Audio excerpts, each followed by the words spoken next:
सज्जनों, वाहिगुरू जी का खालसा श्री वाहिगुरू जी की फतेह। मेरे ख्याल बहुत सारिया गल्लां इस तो पहला भी हो चुकियां ने ते हुण भी। इंसान किसी एक पछाण नाल नहीं जिंदगी जो सकता, ना एक पछाण कदे हुंदी है। मेरी आदमी के तौर पर भी पछाण है, किसी की औरत के तौर पर भी पछाण है, किसी की पिंड के बंदे के तौर पर पछाण है, किसी के शहर के बंदे के तौर पर पछाण है। ਉਹਦੇ 'ਚ ਬੋਲੀ ਦੀ ਆਪਣੀ ਪਛਾਣ ਹੈ, ਵਿਰਸੇ ਦੀ ਆਪਣੀ ਪਛਾਣ ਹੈ, ਸੂਬਿਆਂ ਦੀ ਇੱਕ ਦਾਇਰੇ ਦੀ ਆਪਣੀ ਪਛਾਣ ਹੈ ਤੇ ਐਜ ਏ ਇਨਸਾਨ ਕੇ ਅਸੀਂ ਇੱਕ ਇਨਸਾਨੀਅਤ ਦੀ ਆਪਣੀ ਪਛਾਣ ਹੈ। ਕਿਸੇ ਖਾਸ ਸਮੇਂ ਕਿਹੜੀ ਪਛਾਣ ਭਾਰੂ ਹੈਸੀਅਤ ਚ ਆ ਜਾਂਦੀ ਹੈ, ਉਹ ਡਿਸਾਈਡ ਕਰਦੀ ਹੈ ਕਿ ਕਿਹੋ ਜਿਹੀ ਬਣਤਰ ਬਣਨੀ ਹੈ, ਕਿਹੋ ਜਿਹੀਆਂ ਚੀਜ਼ਾਂ ਬਣਨੀਆਂ ਨੇ, ਕਿਸ ਪਾਸੇ ਮੈਂ ਤੁਰਨਾ ਹੈ, ਸਾਡੇ ਸਮਾਜ ਨੇ ਕਿਸ ਪਾਸੇ ਤੁਰਨਾ, ਬਾਕੀ ਦੀਆਂ ਚੀਜ਼ਾਂ ਨੇ ਕਿਹੜੇ ਪਾਸੇ ਤੁਰਨਾ। ਤੇ ਬਿਨਾਂ ਸ਼ੱਕ ਕੁਦਰਤ ਦੀ ਕਾਇਨਾਤ ਦੇ ਵਿੱਚ ਸਭ ਤੋਂ ਵੱਡੀ ਪਛਾਣ ਇਹ ਹੈ ਕਿ ਕੁਦਰਤ ਦਾ ਢਾਂਚਾ ਜਿਹੜਾ ਹੈ ਉਹ ਇੱਕ ਸੰਤੁਲਨ ਚ ਜਿਉਂਦਾ ਹੈ, ਉਹ ਅੰਤਰ ਨਿਰਭਰ ਵੀ ਹੈ ਤੇ ਇੱਕ ਦੂਜੇ ਨੂੰ ਉਨੀ ਸਪੇਸ ਦਿੰਦਾ ਜਿਹੜੀ ਮਰਜ਼ੀ ਪਛਾਣ ਹੋਵੇ। ਕਿਸੇ ਵੀ ਪਛਾਣ ਨੂੰ ਮਸਲ ਕੇ ਨਹੀਂ ਨਿਕਲਦਾ, ਜਿਹੜੀ ਮਰਜ਼ੀ ਪਛਾਣ ਹੋਵੇ। ਤੇ ਜਿਹੜੀਆਂ ਪਛਾਣਾਂ ਅਸੀਂ ਆਪ ਬਣਾਉਂਦੇ ਆ ਕਈ ਵਾਰ, ਉਦੋਂ ਬਾਅਦ ਸਮਾਜ ਉਹ ਚ ਜੋ ਮਰਜ਼ੀ ਹੈ, ਇੱਕ ਕੀੜਾ ਸਭ ਦੇ ਦਿਮਾਗ ਚ ਆਉਂਦਾ ਹੀ ਆਉਂਦਾ ਕਿਸੇ ਨਾ ਕਿਸੇ ਰੂਪ ਚ। ਮੈਂ ਸੁਪੀਰੀਅਰ ਹਾਂ, ਮੈਂ ਦੂਜੇ ਨਾਲੋਂ ਸੁਪੀਰੀਅਰ ਹਾਂ, ਮੇਰਾ ਵਿਚਾਰ ਉਹਦੇ ਨਾਲੋਂ ਸੁਪੀਰੀਅਰ ਹੈ, ਮੈਂ ਨਸਲ ਦੇ ਤੌਰ ਤੇ ਸੁਪੀਰੀਅਰ ਹਾਂ, ਮੇਰਾ ਕੋਈ ਬੈਕਗ੍ਰਾਉਂਡ, ਮੈਂ ਜੰਮਿਆ ਜਿਹੜੇ ਘਰ ਚ ਮੈਂ ਉਹਦੇ ਚ ਸੁਪੀਰੀਅਰ ਹਾਂ। ਜਿਹੜੇ ਕੰਪਲੈਕਸ ਨੇ ਮਨੁੱਖੀ ਮਨੋਵਿਗਿਆਨ ਚ ਬਹੁਤ ਕੰਪਲੈਕਸਾਂ ਨਾਲ ਜਿਉਂਦੇ ਆ। ਹੀਣ ਭਾਵਨਾ ਆ ਜਾਏਗੀ, ਬੰਦਾ ਖੁਦਕਸ਼ੀ ਵਾਲੇ ਪਾਸੇ ਚੱਲ ਜਾਂਦਾ, ਉਤਸ਼ਾਹ ਨਾਲ ਬੰਦਾ ਫਾਂਸੀ ਵੀ ਚੜ ਜਾਂਦਾ ਜਾ ਕੇ ਤੇ ਬਿਨਾਂ ਕਿਸੇ ਗੱਲ ਦੇ ਵਿੱਚੋਂ। ਇਹ ਮਨੁੱਖੀ ਮਨੋਵਿਗਿਆਨ ਨੇ, ਉਹਦਾ ਮਨੋਵਿਗਿਆਨ ਕਿਹੜੀ ਚੀਜ਼ ਡਿਟਰਮਿੰਡ ਕਰਦੀ ਹੈ ਕਿਸੇ ਪਾਰਟੀਕੂਲਰ ਸਮੇਂ ਦੇ ਵਿੱਚ, ਇਹ ਸਭ ਤੋਂ ਇੰਪੋਰਟੈਂਟ ਚੀਜ਼ਾਂ ਨੇ। ਜਦੋਂ ਅਸੀਂ ਇੱਕ ਪਛਾਣ ਤੇ ਇੰਨਾ ਜ਼ੋਰ ਦਿੰਦੇ ਆ ਕਿ ਦੂਜੀ ਨੈਗਲੈਕਟ ਕਰ ਦਿੰਦੇ ਆ, ਜਾ ਕੇ ਉਹਦੇ ਚੋਂ ਨਜ਼ਰਅੰਦਾਜ਼ ਕਰ ਦਿੰਦੇ ਆ, ਉਦੋਂ ਬੈਲੈਂਸ ਹਿਲਦੇ ਨੇ ਦੁਨੀਆ ਦੇ ਸਾਰੇ ਕਿਤੇ। ਔਰ ਜਿਵੇਂ ਇਹ ਕਿਹਾ ਜਾਂਦਾ ਨਾ, ਨੋਮ ਚਮਸਕੀ ਵਰਗਾ ਵੱਡਾ ਵਿਦਵਾਨ ਅੱਜ ਕੱਲ੍ਹ ਜਿਹੜਾ ਦੁਨੀਆ ਦਾ ਸਭ ਤੋਂ ਕਹਿ ਰਿਹਾ ਕਿ ਜੇ ਮਹਾਸ਼ਕਤੀਵਾਦ ਦਾ ਕੀੜਾ ਦਿਮਾਗ 'ਚ ਰਹੂਗਾ, ਅੱਤਵਾਦ ਖਤਮ ਨਹੀਂ ਹੋ ਸਕਦਾ। ਇਹ ਇੱਕੋ ਸਿੱਕੇ ਦੇ ਦੋ ਪਾਸੇ ਨੇ। ਸਟੇਟ ਬਲਡੋਜ਼ ਕਰਦੀ ਜਾਏਗੀ, ਬੰਦਿਆਂ ਨੂੰ ਮਾਰਦੀ ਜਾਏਗੀ ਤੇ ਉਹਦਾ ਰਿਐਕਸ਼ਨ ਨਾ ਹੋਵੇ, ਸੰਭਵ ਨਹੀਂ ਹੋ ਸਕਦਾ। ਉਹਦੀ ਪ੍ਰਤੀਕਿਰਿਆ ਹੋਏਗੀ ਕਿਸੇ ਨਾ ਕਿਸੇ ਰੂਪ ਦੇ ਵਿੱਚ, ਉਸੇ ਰੂਪ ਦੇ ਵਿੱਚ ਵੀ ਹੋਏਗੀ ਜਿੰਨਾ ਮਰਜ਼ੀ ਜ਼ੋਰ ਲੱਗ ਜੇ।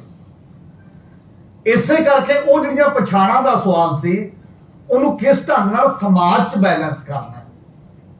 ਜਿਹੜੀ 47 ਦੀ ਵੀ ਗੱਲ ਬਾਰ-ਬਾਰ ਤੁਰਦੀ ਹੈ, ਪਛਤਾਵਾ ਆਪਣੀ ਜਗ੍ਹਾ ਠੀਕ ਹੈ, ਪਰ ਸਮੱਸਿਆ ਦੀ ਡਾਇਗਨੋਜ਼ ਜੇ ਪ੍ਰੋਪਰ ਨਾ ਹੋਵੇ, ਉਹਦਾ ਦਰੁਸਤੀਕਰਨ ਨਹੀਂ ਹੁੰਦਾ। ਪੰਜਾਬ ਦੇ ਹਿੱਸੇ 'ਚ ਕਿਤੇ ਵੀ ਨਾ ਮੁਸਲਿਮ ਲੀਗ ਸੀ ਉਸ ਸਮੇਂ ਡੋਮੀਨੇਟ ਕਰਦੀ, ਤੇ ਨਾ ਕਾਂਗਰਸ ਡੋਮੀਨੇਟ ਕਰਦੀ ਸੀ। ਯੂਨੀਅਨਿਸਟ ਪਾਰਟੀ ਸੀ ਜਿਹੜੀ ਪੂਰੀ ਤਰ੍ਹਾਂ 1946 ਤੱਕ ਇੱਕ ਟਾਈਪ ਦੀ ਸੈਕੂਲਰ ਪਾਰਟੀ, ਉਹੀ ਸਾਰੇ ਬੰਦੇ ਗਿਣਦੇ ਸੀ ਕਿ ਉਹ ਪਾਰਟੀ ਹੈ, ਜਿਹਨੂੰ ਜ਼ਗੀਰਦਾਰਾਂ ਦੀ ਪਾਰਟੀ ਦਾ ਕਿਹਾ ਜਾਂਦਾ ਸੀ, ਮਤਲਬ ਜਿਹੜੇ ਜ਼ਗੀਰਦਾਰ ਵੱਡੇ ਸੀ, ਪਰ ਕੋਈ ਕਿਸੇ ਟਾਈਪ ਦਾ ਨਹੀਂ। ਤਾਂ ਇੱਥੇ ਇੱਕ ਹੀ ਕਾਰਨ ਹੈ ਕਿ ਇੱਕੋ ਝਟਕਾ, ਜਿੱਥੇ ਕੋਈ ਨੁਮਾਇੰਦੇ ਨਹੀਂ ਦੂਜਿਆਂ ਦੇ ਜਿੱਤਦੇ, ਉਹ 10 ਲੱਖ ਲੋਕ ਮਰਵਾਉਣ ਦਾ, 40 ਲੱਖ ਜ਼ਖਮੀ ਤੇ 2.5 ਕਰੋੜ ਦੀ ਮਾਈਗ੍ਰੇਸ਼ਨ ਹੁੰਦੀ ਹੈ। 10 ਲੱਖ ਮਰਨ ਵਾਲੇ ਚੋਂ 8 ਲੱਖ ਪੰਜਾਬੀ ਹੈ। ਉਹ ਕੀ ਰਾਤੋਂ ਰਾਤ ਹੋ ਜਾਂਦਾ ਹੈ? ਰਾਤੋਂ ਰਾਤ ਤਾਂ ਮਹਾਰਾਜਾ ਰਣਜੀਤ ਸਿੰਘ ਦਾ ਕਨਸੈਪਟ ਨਹੀਂ ਬਦਲ ਸਕਦਾ, ਰਾਤੋਂ ਰਾਤ ਤਾਂ ਸਿੱਖੀ ਦਾ ਕਨਸੈਪਟ ਨਹੀਂ ਬਦਲ ਸਕਦਾ, ਰਾਤੋਂ ਰਾਤ ਤਾਂ ਕਿਸੇ ਇੱਕ ਗੱਲ ਦਾ ਕਨਸੈਪਟ ਨਹੀਂ ਬਦਲ ਸਕਦਾ, ਕਿਉਂਕਿ ਉਹ ਸਾਡੇ ਧਾਰਨਾਵਾਂ 'ਚ ਅੰਦਰ ਪਹਿਲਾਂ ਹੀ ਮੌਜੂਦ ਨੇ ਤੇ ਅਸੀਂ ਪ੍ਰੈਕਟਿਸ ਉਹੀ ਜਿਹੀ ਕਰਦੇ ਆ। ਕਹਿਣ ਨੂੰ ਜੋ ਮਰਜ਼ੀ ਕਹਿੰਦੇ ਰਹੀਏ, ਅਮਲ ਦੇ ਤੌਰ ਤੇ ਬੰਦੇ ਤੇ ਦੂਜੀ ਚੀਜ਼ ਹਵਾਨੀਅਤ ਕਦ ਇਨਸਾਨੀਅਤ ਦਾ ਰੂਪ ਨੂੰ ਡੋਮੀਨੇਟ ਕਰ ਜਾਂਦੀ ਹੈ। ਉਦੋਂ ਬਾਅਦ ਇਹ ਸਵਾਲ ਸਾਡੇ ਸਾਹਮਣੇ ਹੈ। ਇਹ ਕਦੇ ਵੀ ਨਹੀਂ ਅਸੀਂ ਉਦੋਂ ਬਾਅਦ ਸਿੱਖਿਆ ਉਸ ਮਾਮਲੇ ਦੇ ਵਿੱਚ, ਨਾ ਸਾਨੂੰ ਸਿਖਾਇਆ ਗਿਆ। ਉਹ ਕਿਤਾਬਾਂ ਅੱਜ ਤੱਕ ਵੀ ਸਾਹਮਣੇ ਵੀ ਪਬਲਿਕ ਦੇ ਬਹੁਤ ਆ ਰਹੀਆਂ। 40 ਸਾਲ ਦੇ ਟ੍ਰਾਂਸਫਰ ਆਫ ਪਾਵਰਸ ਦੇ ਡਾਕੂਮੈਂਟ ਉਹ 40 ਸਾਲ ਬਾਅਦ ਕੱਢੇ ਨੇ, ਇਹ ਤੋਂ ਪਹਿਲਾਂ ਸਾਡੇ ਕੋਲ ਨਹੀਂ ਸੀ ਕਿਸੇ ਵੀ ਰੂਪ ਦੇ ਵਿੱਚ। ਕਿ ਇਹ ਦੇਸ਼ ਨੂੰ ਸਾਨੂੰ ਹੁਣ ਤੱਕ ਇਹ ਪੜਾਇਆ ਗਿਆ ਕਿ ਅੰਗਰੇਜ਼ਾਂ ਨੇ ਤੋੜਿਆ, ਪਾੜੋ ਦੀ ਰਾਜ ਕਰੋ ਦੀ ਨੀਤੀ, ਤੇ ਮੁਸਲਿਮ ਲੀਗ ਨੇ ਤੋੜਿਆ ਕਿਉਂਕਿ ਉਹ ਫਿਰਕੂ ਸੀ। 75 ਸਾਲ ਹੋ ਗਏ ਗਿਆ ਮੁਸਲਿਮ ਲੀਗ ਗਈ ਨਾ, ਜਿਹੜੀ ਕਹਿੰਦੇ ਸੀ ਫਿਰਕੂ ਸੀ, ਉਹ ਤਾਂ ਹੈ ਨਹੀਂ ਹੁਣ ਇੱਥੇ। ਅੰਗਰੇਜ਼ ਵੀ ਹੈ ਨਹੀਂ। ਅੰਗਰੇਜ਼ਾਂ ਦੇ 190 ਸਾਲ ਦੇ ਦੌਰਾਨ ਮੈਨੂੰ ਰਿਕਾਰਡਡ ਫਿਰਕੂ ਦੰਗਾ ਦੱਸੋ ਜਿਹੜਾ ਦਰਜ ਹੋਇਆ ਹੋਵੇ, ਕਮਿਊਨਿਟੀਆਂ ਦੇ ਵਿੱਚ ਦੰਗਾ ਹੋਇਆ ਹੋਵੇ। साढ़े 33,000 फिरकू दंगा रिकॉर्डेड है आजाद भारत के रिकॉर्ड के 33,000 बड़े बहुत बड़े ने जो असीं जानते हैं, चाहे वो 84 है, चाहे वो गुजरात है, चाहे वो डिफरेंट दे ने, पर दंगा रिकॉर्ड वो होंगे जो काफी हद तक प्रभाव पाता, बहुत छोटा गली का दंगा नहीं। 33,000 रिकॉर्डेड दंगा है। फिर ये कौन करा रहे हैं जो मुस्लिम लीग भी है नहीं तो अंग्रेज भी है नहीं। ਇਹਦਾ मतलब ਇਹ ਹੈ ਕਿ ਸਾਡੀ ਉਹ ਬੁਨਿਆਦ ਚ ਸੋਚ ਚ ਉਹ ਚੀਜ਼ ਅਜੇ ਤੱਕ ਪ੍ਰਵੇਲ ਕਰ ਰਹੀ ਹੈ, ਜਿਹਨੂੰ ਸ਼ਾਸਨ ਜਾਂ ਸੱਤਾ ਜਿੱਧਰ ਡਰਾਈਵ ਕਰਾਉਣਾ ਚਾਹੁੰਦੀ ਹੈ, ਜਿੱਧਰ ਮੀਡੀਆ, ਜਿੱਧਰ ਪ੍ਰਚਾਰ ਤੰਤਰ ਚੱਲਦਾ ਹੈ, ਉਹ ਪ੍ਰਚਾਰ ਤੰਤਰ ਸਾਡੇ ਦਿਮਾਗ ਨੂੰ ਪ੍ਰਭਾਵਿਤ ਕਰਦਾ ਹੈ। ਉਹੀ ਬੰਦਾ ਦੂਜੇ ਪਾਸੇ ਚੱਲਣਾ ਸ਼ੁਰੂ ਹੋ ਜਾਂਦਾ ਜਦੋਂ ਉਹ ਮਤਲਬ ਉਹਦਾ ਜਿੰਨਾ ਜਿੰਨਾ ਇੰਪੈਕਟ, ਜਿੰਨਾ ਜਿੰਨਾ ਪ੍ਰਭਾਵ ਉਹਦੇ ਤੇ ਪੈਂਦਾ ਜਾਂਦਾ ਹੈ। ਸ਼ਾਇਦ ਇਸੇ ਕਰਕੇ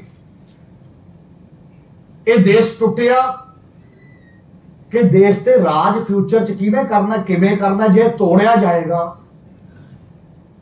ਤਾਂ ਇੱਕ ਕੋਈ ਪਰਿਵਾਰ ਤੇ ਇੱਕ ਕੋਈ ਗਰੁੱਪ ਲੰਮਾ ਸਮਾਂ ਰਾਜ ਕਰ ਸਕਦਾ, ਨਹੀਂ ਤਾਂ ਨਹੀਂ ਹੋ ਸਕਦਾ। ਪਾਲਿਸੀ ਉੱਥੋਂ ਡਰਾਈਵ ਹੁੰਦੀ ਹੈ।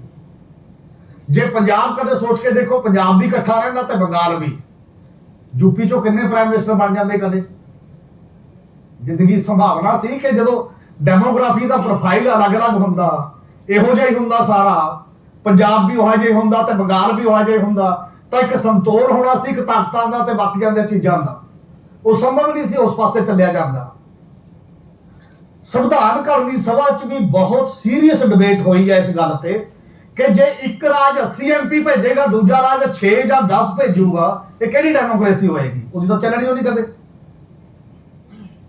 ਜਿਹੜਾ ਡੈਮੋਕ੍ਰੈਟਿਕ ਵੈਲਿਊ ਸਿਸਟਮ ਦਾ ਇੱਕ ਸਵਾਲ ਹੈ ਕਿ ਉੱਥੇ ਲੋਕਾਂ ਦੀ ਭੁਗਤ ਕੀ ਹੋਏਗੀ, ਉਹਨਾਂ ਦੇ ਹਿੱਸੇ ਕੀ ਆਏਗਾ ਕੀ ਨਹੀਂ, ਇਹ ਅਸੀਂ ਅੱਜ ਸਾਡੇ ਦੇਸ਼ 'ਚ ਗੱਲ ਕਰਦੇ ਹਾਂ, ਦੁਨੀਆ ਦੇ ਦੇਸ਼ 'ਚ ਉਦੋਂ ਰਿਪੋਰਟਾਂ ਹੋਰ ਆ ਰਹੀਆਂ ਨੇ। ਇੰਨੀ ਦੌਲਤ ਕਮਾ ਲਈ, ਇੰਨਾ ਸਭ ਕੁਝ ਹੋ ਗਿਆ। 19 ਕਰੋੜ ਬੰਦੇ ਪਿਛਲੇ 2021 ਦੇ ਵਿੱਚ ਭੁੱਖੇ ਮਰੇ ਨੇ ਇੱਕ ਸਾਲ 'ਚ। 11% ਦੀ ਬਜਾਏ ਵੱਧ ਕੇ 22% ਹੋ ਗਈ ਹੈ ਗਿਣਤੀ ਭੁੱਖਮਰੀ ਦੇ ਵਿੱਚ। ਐਸੇ ਦੋ ਤਾਂ ਜੰਗ ਵੀ ਨਹੀਂ ਲੱਗਿਆ ਸੀ, ਅਸੀਂ ਕਹਿੰਦੇ ਹੁਣ ਜੰਗ ਦੇ ਖਾਤੇ ਪਾਉਂਦੇ ਆ। ਜੰਗ ਠੀਕ ਹੈ, ਬਹੁਤ ਕੁਝ ਕਰਦਾ, ਪਰ ਇਦੋਂ ਪਹਿਲਾਂ ਵੀ ਨਹੀਂ। ਇਸੇ ਸਮੇਂ ਦੌਰਾਨ ਅੰਬਾਨੀ ਦੀ ਕਰੋਨਾ ਦੇ ਦੌਰਾਨ ਪ੍ਰੋਫਿਟ 90 ਕਰੋੜ ਘੰਟੇ ਦੇ ਲਿਹਾਜ਼ ਨਾਲ ਵਧਿਆ। ਕੱਲਾ ਇਸੇ ਗੱਲ ਨੇ ਨਹੀਂ ਮੁੜ ਬਣਾ ਦੇਣੀ। ਸਟੇਟ ਜਿੰਨੇ ਮਰਜ਼ੀ, ਫੈਡਰਲਿਜ਼ਮ, ਰਾਜਾਂ ਨੂੰ ਅਧਿਕਾਰਾਂ ਦੇ ਸਵਾਲ, ਪਛਾਣਾਂ ਦੇ ਸਵਾਲ, ਇਹ ਬਹੁਤ ਬੜੇ ਸਵਾਲ ਨੇ। ਪਰ ਜੇ ਉਹ ਵੀ ਕਾਰਪੋਰੇਟ ਮਾਡਲ ਜਾਂ ਉਸੇ ਢਾਂਚੇ ਨਾਲ ਚੱਲਣੇ ਨੇ ਜਿਹੜੇ ਢਾਂਚੇ ਨਾਲ ਬਾਕੀ ਦੇਸ਼ ਚੱਲ ਰਿਹਾ ਹੈ ਜਾਂ ਦੁਨੀਆ ਚੱਲ ਰਹੀ ਹੈ, ਜਾਂ ਅਸੀਂ ਆਪਣੀ ਸਟੇਟ ਨੂੰ ਚਲਾਵਾਂਗੇ, ਕੋਈ ਫਰਕ ਨਹੀਂ ਪੈਣਾ ਜ਼ਿੰਦਗੀ ਦੇ ਵਿੱਚ ਬਹੁਤ ਬੜਾ। ਇਹ ਗੱਲ ਠੀਕ ਹੈ ਕਿ ਜੇ ਲੜਾਈ ਲੜਨੀ ਹੈ ਅੱਜ ਦੀ ਕਾਰਪੋਰੇਟ ਨਾਲ ਵੀ, ਮੋਦੀ ਸਟਾਈਲ ਪੋਲਿਟਿਕਸ ਨਾਲ ਵੀ, ਤਾਂ ਜਿਹੜਾ ਕੁਦਰਤ ਦਾ ਬੁਨਿਆਦੀ ਫੰਡਾ ਡਾਇਵਰਸਿਫਿਕੇਸ਼ਨ, ਬਖਰੇਵੇਂ ਦਾ ਬਨਸਵੰਨਤਾ ਦਾ ਇਲਾਜ ਉਹੀ ਹੈ। ਬਨਸਵੰਨਤਾ ਨਿਕਲਦੀ ਹੈ ਤਾਕਤਾਂ ਨੂੰ ਵੰਡ ਦੇਣ ਚ, ਹਰ ਫੀਲਡ ਚ। ਡਾਕਟਰ ਅੰਬੇਦਕਰ ਨੇ ਇਹੀ ਕਿਹਾ ਸੰਵਿਧਾਨ ਦੇ ਵਿੱਚ ਜਦੋਂ ਵੋਟ ਦਾ ਹੱਕ ਸਭ ਨੂੰ ਦਿੱਤਾ ਜੀ। ਉਹ ਕਹਿੰਦਾ ਸੀ ਸਿਆਸੀ ਬਰਾਬਰੀ ਆਰਥਿਕ ਤੇ ਸਮਾਜਿਕ ਗੈਰ ਬਰਾਬਰੀ ਦੇ ਸਮਾਜ ਵੱਲ ਐਂਟਰ ਹੋ ਰਹੇ ਹਾਂ। ਇਹ ਸਿਆਸੀ ਬਰਾਬਰੀ ਦਾ ਸਗੂਫਾ ਚੱਲਣਾ ਨਹੀਂ ਹੈ ਬਹੁਤੀ ਦੇਰ। ਜੇ ਸਮਾਜਿਕ ਤੇ ਆਰਥਿਕ ਗੈਰ ਬਰਾਬਰੀ ਉਸੇ ਤਰ੍ਹਾਂ ਖੜੀ ਰਹਿੰਦੀ ਹੈ ਤੇ ਉਸੇ ਤਰ੍ਹਾਂ ਉਦੋਂ ਵੱਧਦੀ ਰਹਿੰਦੀ ਹੈ ਕਿਸੇ ਵੀ ਰੂਪ ਦੇ ਵਿੱਚ। ਕਿਸੇ ਨੇ ਨਹੀਂ ਸੁਣਿਆ, ਜਾਂ ਸੁਣ ਕੇ ਇੱਕ ਅੱਧਾ 2-4 ਬੰਦੇ ਕਹਿ ਦਿੰਦੇ ਨੇ ਵੀ ਡਾਕਟਰ ਸਾਹਿਬ ਨੇ ਇਹ ਕਿਹਾ ਸੀਗਾ ਤੇ ਕਹਿਤਾ ਸੀ, ਤੇ ਗੱਲ ਤਾਂ ਕੋਈ ਨਹੀਂ ਹੈ ਉਧਰ ਨੂੰ। ਅੱਜ ਵੀ ਕਹਿਣ ਨੂੰ ਸਾਰੇ ਧਰਮ ਨੇ, ਇਵਨ ਇਸਲਾਮ ਵੀ ਹੈ, ਸਿੱਖ ਵੀ ਹੈ, ਦੋਨਾਂ ਦੀ ਫਿਲਾਸਫੀ 'ਚ ਕਾਸਟ ਲਈ ਕੋਈ ਜਗ੍ਹਾ ਨਹੀਂ ਹੈ। ਕੋਈ ਛਾਤੀ ਤੇ ਹੱਥ ਰੱਖ ਕੇ ਕਹਿ ਸਕਦਾ ਕਿ ਜਿੱਥੇ ਜਿੱਥੇ ਅਸੀਂ ਹਾਂ ਉੱਥੇ ਕਾਸਟ ਸਿਸਟਮ ਕੋਈ ਨਹੀਂ ਹੈ। ਪ੍ਰੈਕਟਿਸ 'ਚ ਜਾਤ ਦਾ ਸਵਾਲ ਬਹੁਤ ਬੜਾ ਸਵਾਲ ਬਣ ਕੇ ਖੜਾ ਹੋਇਆ ਇਸ ਦੇਸ਼ ਦੇ ਵਿੱਚ। ਸਾਡੀ ਆਪਣੀ ਹਕੀਕਤ ਹੈ ਕਿ ਉਹਨਾਂ ਧਾਰਮਿਕ ਆਗੂਆਂ ਨੂੰ ਵੀ, ਧਾਰਮਿਕ ਲੋਕਾਂ ਨੂੰ ਵੀ ਤੇ ਬਾਕੀ ਦੇ ਸਭ ਲੋਕਾਂ ਨੂੰ ਵੀ ਅੰਦਰ ਝਾਤ ਨਹੀਂ ਮਾਰਨੀ ਪਊਗੀ ਇਸ ਗੱਲ ਦੇ ਉੱਤੇ ਕਿ ਜਿਹੜਾ ਇਹ ਵੱਡਾ ਸਵਾਲ। ਜਦੋਂ ਏਕਤਾ ਦੀ ਅਸੀਂ ਗੱਲ ਕਰਦੇ ਨੇ, ਭਾਈਚਾਰਾ, ਉਹ ਇੱਕ ਚੀਜ਼ ਨਾਲ ਨਹੀਂ ਹੁੰਦਾ, ਉਹਦੀਆਂ ਸੈਂਕੜੇ ਪਛਾਣਾਂ ਨੇ। ਉਹ ਸਾਰੀਆਂ ਪਛਾਣਾਂ ਨੂੰ ਐਡਰੈਸ ਕਰਨਾ ਪਊਗਾ। ਜੇ ਉਹ ਸਾਰੀਆਂ ਪਛਾਣਾਂ ਨੂੰ ਐਡਰੈਸ ਨਹੀਂ ਕਰਦੇ, ਆਹ ਧਾਰਮਿਕ ਏਕਤਾ ਆਪਾਂ ਕਹਿ ਰਹੇ ਹਾਂ, ਇਹ ਵੱਖਰੇ ਵੱਖਰੇ ਧਾਰਮਿਕ ਫਿਰਕਿਆਂ ਦੀ ਏਕਤਾ ਦੀ ਗੱਲ ਇੱਥੇ ਜੇ ਇਨਸਾਨੀ ਹੋ ਰਹੀ ਆ ਉਹਦੀ ਹੋਣੀ ਹੈ।